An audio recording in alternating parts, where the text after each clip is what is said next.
जो आपकी बुक है कंप्यूटर, इसमें शुरुआत में ये बताया गया है कि जैसे मनुष्य हमेशा अपने काम को क्या सरल करने का प्रयास किया है। जैसे कोई काम कठिन लगा तो वो सोचा कि इसको सरल कैसे किया जाए। जब बहुत सारे लोगों ने, बहुत सारे बड़े बड़े लोगों ने, बड़े बड़े मतलब कि बहुत सारे विद्वान लोगों ने जो दिमाग लगाते थे, उन्होंने देखा कि भैया ये जोड़ना घटाना तो बहुत ज्यादा कठिन है। खास करके किस स्थिति में, जब हम लोग खगोल पढ़ना शुरू किए। खगोल जानते हैं ना, जो धरती के बाहर के पिंड हैं, अगर उनकी जानकारी हम इकट्ठा करते हैं तो वो क्या कहलाता है? खगोल। तो जब हम खगोल पढ़ना शुरू किए, चंद्रमा के बारे में, सूर्य के बारे में, मंगल, बुध, बृहस्पति, ये सब जो ग्रह हैं, जो बाहर के पिंड हैं, धरती के बाहर के, उनका जब अध्ययन शुरू किए तो हमें ये बहुत ज्यादा दिक्कत हुई कि जोड़ना घटाना कैसे किया जाए, गुणा कैसे किया जाए। क्यों? क्योंकि कई करोड़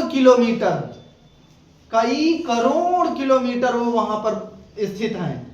तो करोड़ों का जो गुणा भाग था वो थोड़ा सा कठिन होने लगा। तो लोग सोचे कि क्यों ना कुछ इसका उपाय सोचा जाए।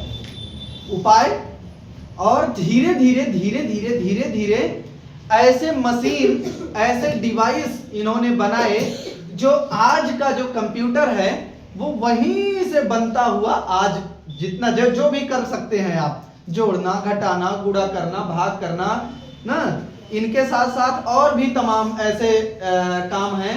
जैसे आप फोटो बना सकते हो, वीडियो बना सकते हो, गाना सुन सकते हो, ईमेल भेज सकते हो, इंटरनेट चला सकते हो ना। तमाम काम जो है वो आज सुलभ हो गए हैं, आसान हो गए हैं। ठीक भैया? तो एक नाम आप देख रहे हैं, क्या नाम इनका? Charles Babbage. ये चार्ल्स बेबेज, इनका काम क्या था भैया? ये आधुनिक कंप्यूटर के जनक कहे जाते हैं। आधुनिक कंप्यूटर और पुराना कंप्यूटर, थोड़ा सा हम इस पर भी चर्चा करते हैं। आधुनिक कंप्यूटर और पुराना कंप्यूटर, ये क्या था? पुराने समय में कहा जाता है कि लगभग आज से कई हजार वर्ष पहले की बात है, कुछ लोग मिल करके एक डिवाइस बनाए थे जिसको कहा गया एबाकस। क्या कहा गया? एबाकस। वो कुछ इस तरह से था, ये देख रहे हैं, ये कुछ इस तरह से था। इसमें देखिए कुछ ऐसे मनके लगे होते थे। मनके मीन्स गोलियां। मनके होते हैं ना, माला हम लोग पहनते हैं ना कांच की या कुछ इस तरीके से, जो मनके होते हैं, ये ऐसे मनके लगे होते थे। इनको हम घटा बढ़ा करके, ऊपर नीचे दाएं बाएं करके हम अपने गणित को, अपने जोड़ घटाव को आसान करते थे। ठीक है ना?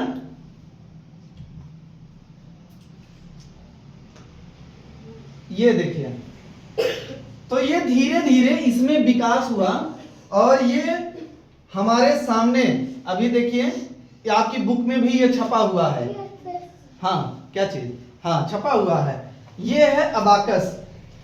और ये कुछ लोग कहते हैं कि चाइना में डेवलप हुआ, कुछ लोग कहते हैं बेबीलोन में डेवलप हुआ। देखिए, इतिहास में जब हम जाते हैं तो बहुत सारी चीजें उसमें विरोधाभासी हमको मिलती हैं। कुछ लोग कुछ कहेंगे, कुछ लोग कुछ कहेंगे। खैर, उसमें हमें नहीं जाना है। हमें ये जानना है कि ये डिवाइस बनाई गई और इसका काम था जोड़ घटाव करना। क्या करना? जोड़ घटाव, कुछ गणितीय संक्रियाएं करना। इसी की मदद से जब धीरे धीरे विकास हुआ तो आगे चल के 1642 के आसपास, कब जाकर के? 1642 जाकर के ये भाई साहब आए। इनका नाम क्या था? और ये धीरे धीरे इनकी परिकल्पना आई और ये कंप्यूटर के जनक के रूप में जाने लगे। ये कैसे हुआ? देखिए, जब कंप्यूटर बनना शुरू हुआ तो आज का जैसे कंप्यूटर है ऐसे नहीं था। तब कैसे था? बहुत बड़ा आकार होता था और उसमें केवल जोड़ना घटाना इतना तक ही संभव था। उसमें और भी विकास हुआ, जोड़ने घटाने के साथ साथ गुणा करना और भाग करना भी उसमें होने लगा। उसमें और विकास हुआ तो आप लोग घात वाला पढ़े हैं ना, गुणा घात, जैसे 2 की घात 8, इसको कहते हैं एक्सपोनेंशियल, घातीय। तो एक्सपोनेंशियल गणित भी वो लगाना शुरू कर दिया। ये धीरे धीरे विकास हुआ और ये विकास होने में इसको सैकड़ों वर्ष लगे। कितने वर्ष? सैकड़ों वर्ष लगे। और ये भाई साहब आए फिर बीच में, इन्होंने जो एक कंप्यूटर बनाया, एनालिटिकल इंजन, यहां कहीं दिखा नहीं रहा है,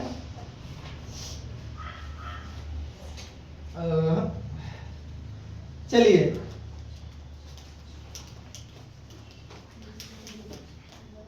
एनालिटिकल इंजन और डिफरेंस इंजन, जिसमें पहली बार प्रोग्राम का यूज किया गया। प्रोग्राम समझते हैं? सॉफ्टवेयर। पहली बार प्रोग्राम का यूज किया गया, कहने का मतलब कि हम लिखते 2 धन 5 और जैसे हम इंटर करते वो हमको उत्तर बताता। क्या उत्तर बताएगा? 7। ठीक है ना? अब वो अपने आप काम करने लगा, लेकिन इंस्ट्रक्शन हमको देना पड़ता था, सुझाव हमको देना पड़ता था। हम कहते कि भाई चलो 2 गुणे 5 करो, 2 गुणे 5, और जैसे ही हम बराबर प्रेस किए 10 अपने आप। ठीक है ना? तो ये सबसे पहले संभव हो पाया इनके द्वारा बनाए गए कंप्यूटर पर, जिसका नाम था एनालिटिकल इंजन। क्या नाम था? Analytical engine. और एनालिटिकल इंजन में जो प्रोग्राम यूज किया गया उसे बनाने वाली थी एक गणितज्ञ जिनका नाम था लेडी एदा अगस्ता। क्या नाम था? अगस्ता ने प्रोग्राम बनाया, और किस भाषा में? कंप्यूटर वाली भाषा। कंप्यूटर वाली भाषा किसी को आती है? कंप्यूटर कौन सी भाषा समझता है? कौन से? 0 1। और 0 1 को कौन सी भाषा कहते हैं? हाँ हाँ बोलो। ऑन ऑफ तो ठीक है, ऑन ऑफ तो है ही है। और भाषा का नाम बाइनरी लैंग्वेज। क्या कहते हैं? बाइनरी लैंग्वेज इसको बोला जाता है। ठीक है ना?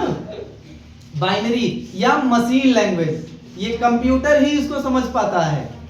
हम लोग अगर 0 1 1 0 0 0 1 0 ऐसे लिखा रहेगा, हम नहीं समझ पाएंगे। क्यों? क्योंकि ये हमारी भाषा नहीं है। हम लोग पारंपरिक भाषा समझते हैं, हिंदी, संस्कृत, उर्दू, अंग्रेजी ना, इस तरीके से समझते हैं। हमें 0 1 1 0 नहीं आती है। ठीक है ना? तो चार्ल्स बेबेज ने जो कंप्यूटर बनाया, उसी के आधार पर आज भी कंप्यूटर चल रही है। वो अभी वही नियम, वही कानून सभी कंप्यूटर पर लागू होता है। वो केवल कंप्यूटर की 0 1 वाली भाषा ही समझते हैं। इसीलिए कंप्यूटर के जनक के रूप में किसे जाना जाता है? चार्ल्स बेबेज ने। ठीक है ना? चलिए, तो इतना तो समझ गए ना कि कंप्यूटर की शुरुआत कहां से हुई? एबाकस से। एबाकस कुछ लोग कुछ कहते हैं बेबीलोन में बना, कोई चाइना में बना, कोई जापान में बना। तो उसमें हम नहीं जाते हैं, बना इतना हम जानते हैं कि बना ना। ये ऐसे था, इसमें तमाम मनके लगे होते थे, इनको हम ऊपर नीचे करके गुणा या जोड़ घटाव करते थे। ठीक है ना? फिर आए ये भाई साहब, इनके पीछे के जो तमाम कंप्यूटर बने हुए थे, यूनिवैक, डिफरेंस इंजन या पास्कलाइन, इस तरीके से उनमें इन्होंने इजाद किया और बनाया एनालिटिकल इंजन, और जिसमें पहला प्रोग्राम यूज किया गया जो बना हुआ था किस पर? किस भाषा में लिखा गया था? 01 की भाषा को क्या कहते हैं? बाइनरी भाषा ना, या उसी को मशीन लैंग्वेज या मशीन भाषा भी कहते हैं। ठीक है ना, एक ही बात है। अच्छा, धीरे धीरे इन कंप्यूटर में जो चार्ल्स बेबेज बनाए थे, इनका आकार बहुत बड़ा था भैया, एक एक कमरे के बराबर। ये जो अपना कमरा है ना, इतना बड़ा होता था। अच्छा, इनको चलाने के लिए बहुत ज्यादा बिजली की जरूरत होती थी, इनको ठंडा रखने।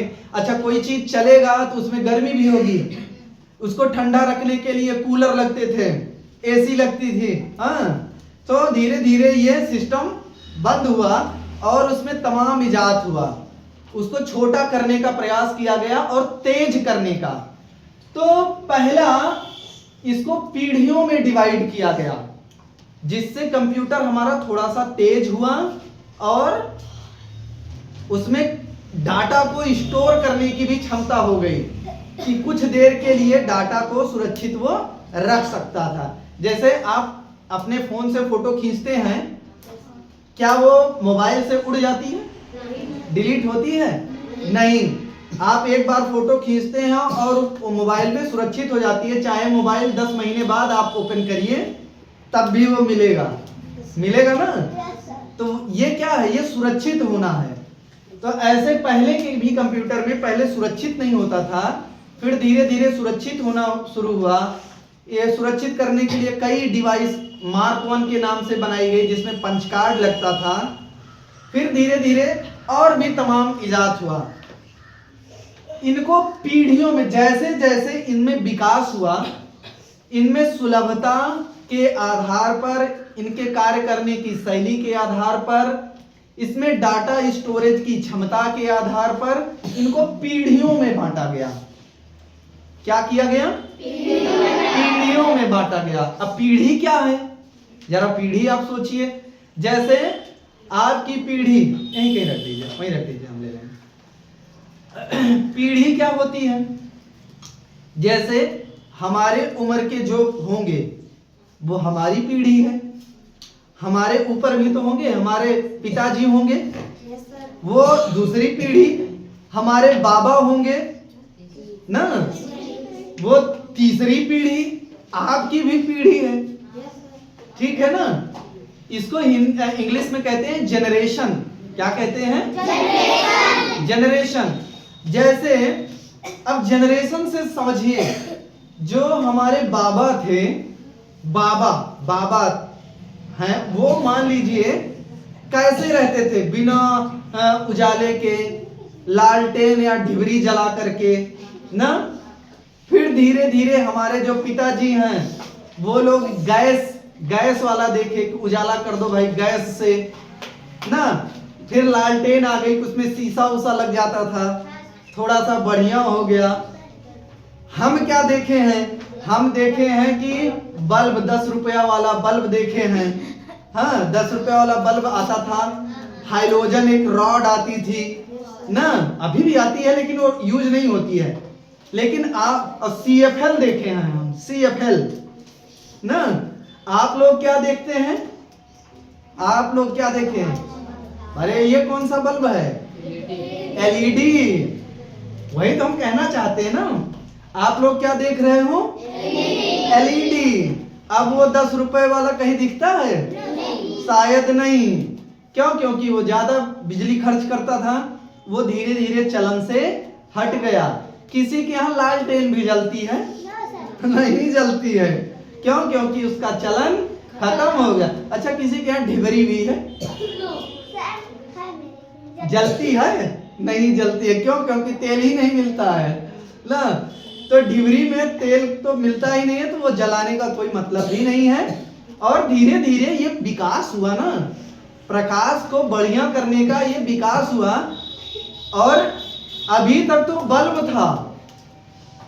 था जो बिजली आने पर जलता था। आज के समय में ऐसे बल्ब आ गए हैं जिन्हें बिजली की भी जरूरत नहीं है। वो धूप में रखो, दिन में चार्ज होगा और रात में जलेगा। कैसा है वो? सौर ऊर्जा, सौर बल्ब कहते हैं ना। तो ऐसे ही कंप्यूटर में भी बहुत सारा विकास हुआ।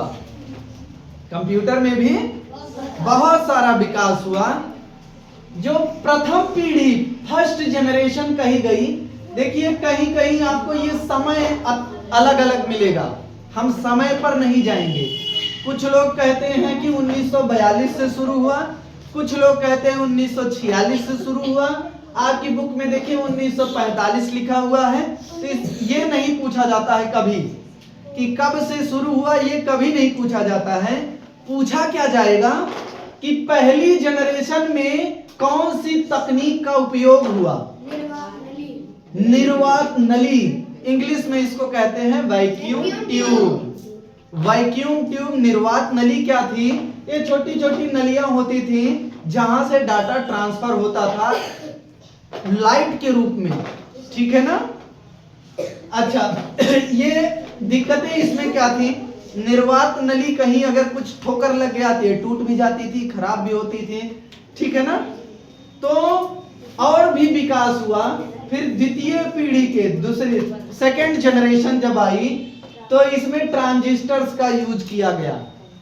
ट्रांजिस्टर ऐसे होते हैं, ये छोटे छोटे इक्विपमेंट होते हैं जिसमें 3 ऐसे पैर निकले होते हैं ना, 3 पैर निकले होते हैं और ये कहीं मदरबोर्ड पर, सर्किट पर इसको लगाया गया होता है, 3 पैर वाले, ठीक है, वो ट्रांजिस्टर कहे जाते हैं। फिर धीरे धीरे ट्रांजिस्टर्स का भी उपयोग धीरे धीरे खत्म हो गया। क्यों? क्योंकि इसकी क्षमता कम थी डाटा को स्टोर करने की, डाटा ट्रांसफर करने की। तो इसकी जगह तीसरी पीढ़ी में इंटीग्रेटेड सर्किट आईसी का उपयोग किया गया। आईसी तो सभी लोग हो सकता देखे भी हों या नाम सुने होंगे। जो थोड़ा सा टेक्निकल टाइप के हैं वो आईसी का नाम सुने होंगे, कहते भैया उसकी आईसी खराब हो गई। अब ये आईसी इंटीग्रेटेड सर्किट, इंटीग्रेट करना मतलब क्या होता? छोटा कर देना। क्या करना? छोटा कर देना। जैसे पहले कंप्यूटर के एक तार को यहां से यहां जोड़ना होता था, तो एक तार यहां हम सोल्ड करते थे और उसको तार ले आके दूसरा यहां टांका लगाते थे। तो फिर क्या हुआ? धीरे धीरे ये खत्म हो गया और इतना जगह जो कवर कर रहा है इसको हमने छोटे से डिवाइस में समेट दिया। वो छोटी सी डिवाइस क्या कहलाई? आईसी। क्या कहलाई? आईसी। आईसी तमाम तरह की होती हैं, हम लोग आगे पढ़ेंगे इसके बारे में। ये आईसी हो गई और इसी आईसी का ही एक बड़ा रूप होता है, मतलब वो इंटीग्रेटेड सर्किट ही होती है जिसे हम प्रोसेसर कहते हैं। क्या कहते हैं? प्रोसेसर कहते हैं। तो आईसी के साथ साथ अब प्रोसेसर का भी यूज होने लगा। किस पीढ़ी में? चौथी पीढ़ी में। चौथी पीढ़ी में भैया। अच्छा, ये आईसी भी जब बनी थी तो कम स्केल की थी, इसमें कम माप था। अच्छा, होता ये माप क्या चीज है? जैसे हमको यहां से यहां जोड़ना हुआ तो हम 2 तार 3 तार लगा रहे हैं, 4 तार लगा रहे हैं, ठीक है। और छोटी सी आईसी हम बनाए, उसमें 1000 तार हम जोड़ दिए और थोड़ा सा अपग्रेड हुआ, उसमें बदलाव हुआ, 1000 की जगह हम 10,000 तार जोड़ दिए। आईसी उतनी बड़ी, लेकिन अब काम जो पहले एक कमरे में होता था वो इतने जगह में होने लगा। प्रोसेसर जो बना उसमें कई लाख, दसियों लाख सर्किट बन गई। अब जो प्रोसेसर पहले कमरे जितना बड़ा था अब वो इतना बड़ा हो गया, क्योंकि प्रोसेसर इतना बड़ा होता है, इतनी बड़ी चिप होती है, वो मदरबोर्ड पे लगाई जाती है और काम करता है बढ़िया से, ठीक है ना। तो ये प्रोसेसर भी। और 5वीं पीढ़ी जो आधुनिक integrated circuit, very large scale या अल्ट्रा लार्ज स्केल आईसी का उपयोग होने लगा कि उसमें करोड़ों रास्ते बनाए जाते हैं, करोड़ों रास्ते। ऐसा कहा जाता है कि जैसे रास्ते, कभी आपने कोई इलेक्ट्रॉनिक मोबाइल फोन जो जिसमें वो भैया छैया वाला आता है, छैया छैया वाला, अरे जॉनी जॉनी बजता है उसमें, देखा है? उसे कभी अगर तोड़ो तो उसके अंदर में एक छोटी सी ऐसे चिप निकलेगी ना, और उसमें तमाम ऐसे रास्ते बने होते हैं, रास्ते, ओ भाई कैसे रास्ते, तमाम ऐसे रास्ते बने होते हैं।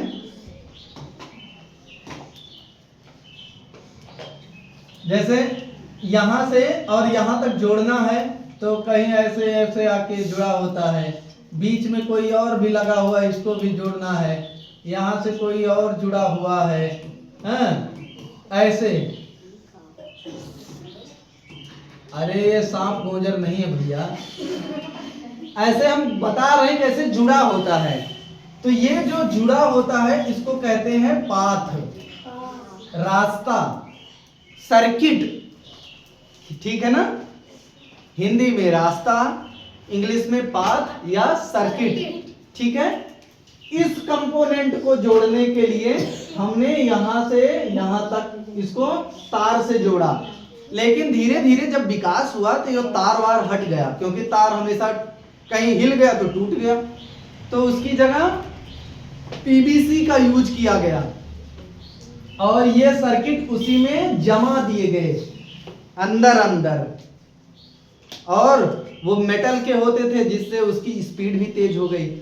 तो ये सर्किट जो आईसी का उपयोग किया गया, इंटीग्रेटेड सर्किट का, इससे कंप्यूटर का आकार धीरे धीरे छोटा हो गया, ठीक है ना? आने वाले समय में ऐसा कहा जाता है कि आने वाले समय में कंप्यूटर ऐसा होगा कि जो स्वयं से चलेगा। आज के समय में भैया इतने आधुनिक बोट बन गए हैं, रोबोट जिसको कहते हैं, कंप्यूटर बोट ऐसे बने हुए हैं जो आप बताओगे कि मेरे लिए पानी लाओ तो वो जाएगा, जहां पानी रहेगा पानी भरेगा और ले आके आपको, क्यों? उसका इतना बढ़िया प्रोग्रामिंग किया गया है। लेकिन अभी भी इनका आईक्यू नहीं है।